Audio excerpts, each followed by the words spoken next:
So I'm getting the bike ready for a little trip to the Yorkshire Dales and then on to the Lake District. So a look at what I've been doing. First thing is I've mounted a whole pile of cable ties here, which is what I normally do. Nice and easy. If you want one, you just pull it out and tighten up these things which you leave long enough so you can do it. This is my X3 lock, which I have mounted very loosely using cable ties, and if I undo the lock I can slip it out and then put it back when I've finished. I've got the BMW luggage rack on, which is nothing to write home about, but at least I can get my Endurostan bag on.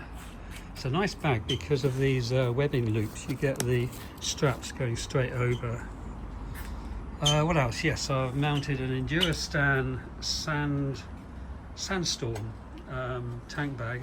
It's an expanding one. It expands up to about there if you wanted it, but so at the moment I don't want to damage the bike, so I've put some webbing underneath just to keep it from scratching.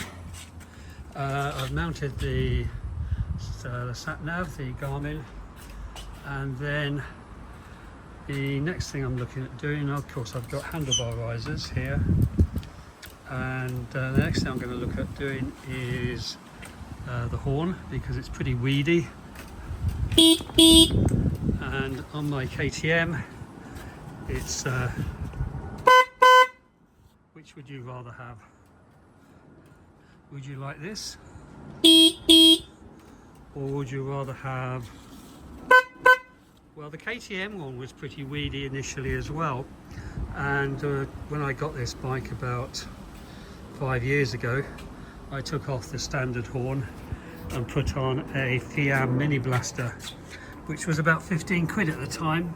So here's the BMW horn, nice and easy to access, lots of room around to stick in something bigger, but it doesn't have to be much bigger because this is the Fiam Mini Blaster, and I used the existing bracket up there and just unscrewed it and put this one in its place. So that was 15 quid well spent, probably 20 quid now. Oh, and the other thing I've done, I've mounted the Darkojak screen deflector. This is a nice model because you can adjust it up and down. So at the moment it's at its highest position. You can lower it, and you can also adjust the angle of attack of the deflector. And that's about it for now.